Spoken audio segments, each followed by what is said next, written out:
건강한 음식만 먹고 운동도 꾸준히 열심히 살아온 엄마는 나이 들어서 병원을 다니는데 술, 담배를 많이 좋아했지만 마음 편히 마음대로 살았던 아빠는 멀쩡하신 경우가 있습니다. 저는 이게 스트레스가 만병의 근원이라는 것을 보여주는 전형적인 사례라고 생각하거든요.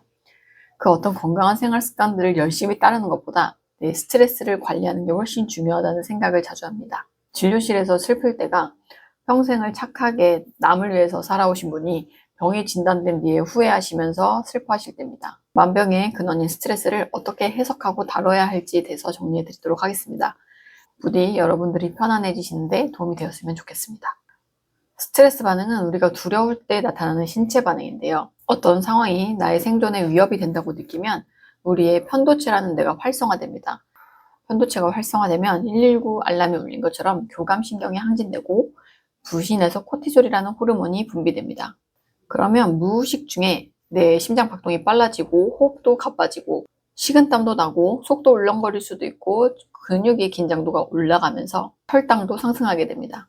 왜냐하면 우리 몸의 이 알고리즘은 생존의 위협이라는 것은 앞에 사자가 나타난 상황이기 때문에 빨리 온 힘을 다해서 도망을 가야 되거든요. 그래서 근육을 긴장시키고 심장을 빠르게 하고 혈당도 올려서 바로 쓸 수 있는 에너지원을 공급해 주는 겁니다. 이러한 몸의 변화가 나타나면 그때 내 전두엽은 내 몸의 신호를 인식해서 지금 굉장히 불안하고 두려운 상태라는 것을 인식하게 됩니다. 그러니까 어떤 스트레스를 유발하는 상황이 있을 때 편도체가 그로 인해서 교감신경이 항진되고 코티졸이 분비되면서 이 몸의 변화를 뇌에서는 불안의 형태로 부정적 감정을 인식하게 되는 겁니다. 그래서 불안감을 낮추려면 이 몸의 신호를 바꾸면 돼요. 그래서 즉각적으로 효과가 있는 것이 호흡을 천천히 하는 것만으로도 우리 뇌에는 지금이 비상 상황이 아니라는 신호를 우리 전두엽에 보내는 것이 되기 때문입니다. 실제로 불안도가 높은 분들에게 처방하는 인데놀이라는 약이 있는데요. 그것은 부정맥약으로 심장 박동을 좀 느리게 하는 효과가 있습니다. 맥박을 느리게 하면 그 신호가 이 뇌에는 지금 그렇게 비상 상황이 아니구나 라고 인식하게 되는 거죠. 만약 이 스트레스가 만성적이라서 만성적으로 교감신경이 항진되고 편도체가 활성화되는 상황이 지속된다면 어떻게 될까요? 신경 가소성에 의해서 뇌는 쓰는 대로 바뀌기 때문에 편도체는 더 예민해지게 되고 그러면 우리는 유리 멘탈이 되는 느낌을 받게 됩니다. 남들은 별일이 아니라고 하는데 나한테는 되게 거슬리게 되는 거죠. 또 만성적으로 편도체가 활성화되면 이성을 담당하는 전두엽의 기능이 떨어지게 되거든요. 전두엽의 기능이 떨어지면 복잡한 문제를 생각하는 게 어려워지고 집중력이 떨어지고 판단력이 흐려지게 됩니다. 뇌가 계속 각성되어 있으니까 수면의 질도 떨어지겠고요. 교감신경 톤이 항진돼 있어서 말초 혈관을 수축하게 되거든요. 그래서 우리가 긴장하면 손발이 차지는 거잖아요. 그렇게 혈관이 수축된 상태가 지속되다 보면 심장에서는 오히려 혈압을 올리게 되는 상황이 되고 그러면서 혈관벽의 압력이 강해지면 혈관벽에 손상과 염증을 유발할 수 있게 되겠죠. 그래서 심혈관계 위험이 높아지게 됩니다. 또 교감신경이 항진된 상태에서는 소화와 흡수 기능은 떨어지기 때문에 뭐를 먹어도 속이 잘 더부룩하거나 울렁거리거나 장에서 영양소가 제대로 흡수되지 않게 되면서 영양 결핍의 상태가 될 수 있습니다. 또 지속적으로 높은 코티졸은 그 자체로 혈당을 올리게 되는데요. 그러면 혈당을 올리니까 인슐린 분비도 자꾸 만들게 되고 인슐린 저항성이 생기고 지방으로만 쌓이는 그리고 만성염증을 유발하게 되는 것이죠. 우리가 스테로이드 오래 먹으면 안 좋다, 무섭다 아시잖아요. 스테로이드가 바로 합성 코티졸이거든요. 우리가 계속 스트레스를 받는 상황은 계속 스테로이드를 먹는 것과 비슷한 상황인 거죠. 그리고 꼬리에 꼬리를 물고 계속 건강이 악화되는 상황으로 빠지게 됩니다. 만성 스트레스가 심하신 분들은 그래서 자율신경 실조라든지 무서운 병을 진단받게 되기도 하고 그런 치료를 받으시기도 합니다. 저는 근본적으로 스트레스를 바라보는 프레임을 바꾸고 마음 근력을 향상시켜야 한다고 생각합니다. 스트레스 받는 상황을 들여다보면 대부분 비슷한 상황이 많고요. 그 비슷한 상황을 계속 기록을 하다 보면 패턴을 관찰할 수 있습니다.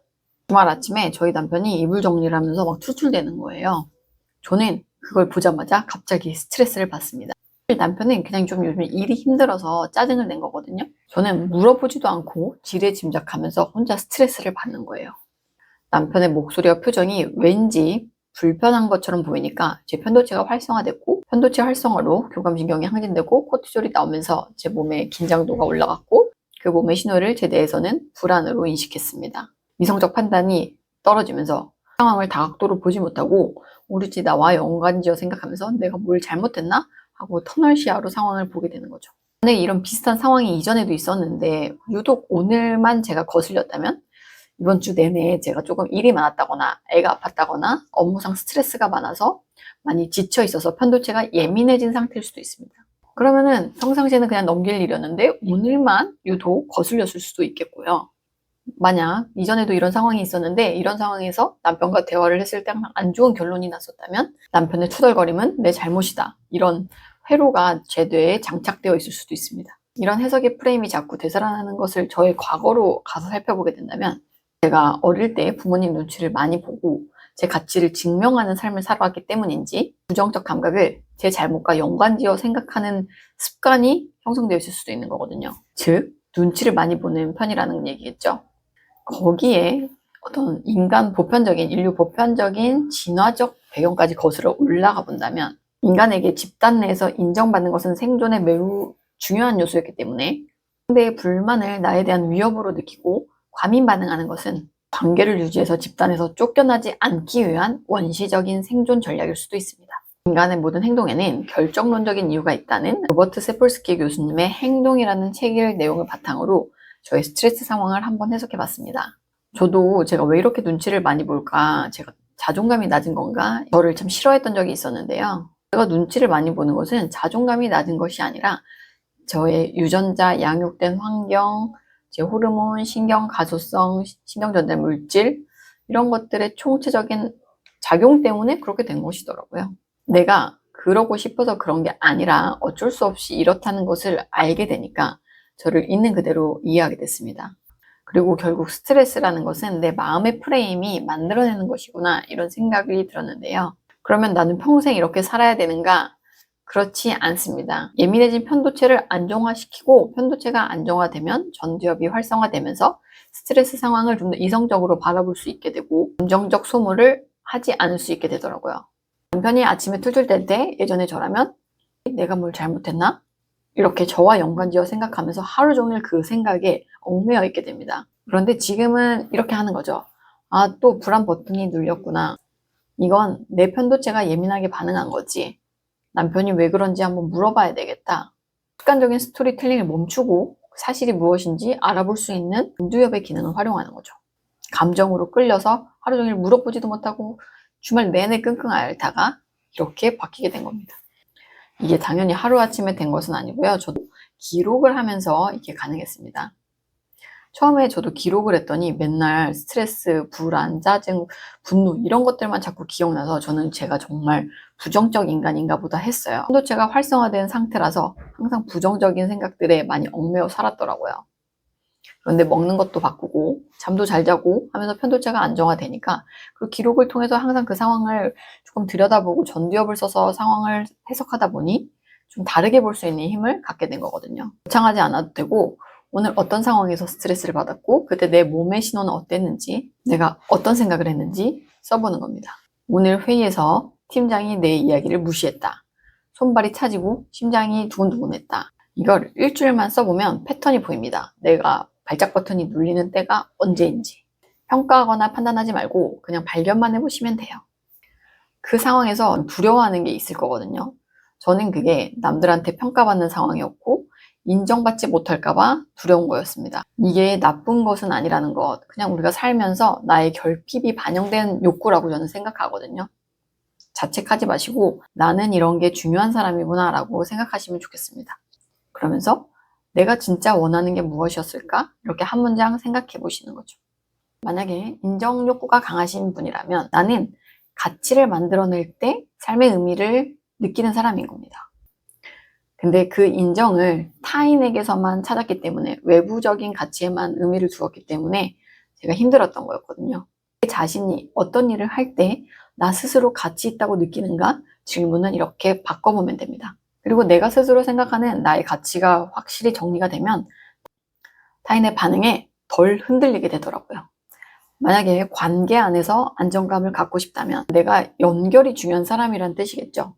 나는 관계에서 안전함을 중요하게 여기고 그게 충족되었을 때 행복하다. 이런 걸 발견하셨다면 내가 어디에 누구와 함께 있을 때 가장 안전하다고 느끼는지를 찾아보시면 되겠죠. 저는 이게 자기 존중의 시작이라고 생각하거든요. 결핍을 없애려고 하지 않고 결핍이 가리키는 내가 진짜 중요하다고 생각하는 가치가 무엇인지를 발견하는 거죠. 이게 나에게 중요하다는 것을 깨닫는 것, 그리고 그걸 부정하지 않는 것, 그게 스토리텔링을 건강하게 바꾸는 시작이었습니다. 어떤 상황에서 어떤 반응이 나왔는지 밑에 있는 욕구를 자책 없이 인정하는 것, 욕구가 가리키는 나의 가치를 발견하고 나답게 표현하는 겁니다. 오늘 영상을 통해서 2가지만 기억하시면 좋겠습니다. 그 어떤 건강한 생활 습관도 스트레스를 이길 수는 없다는 것.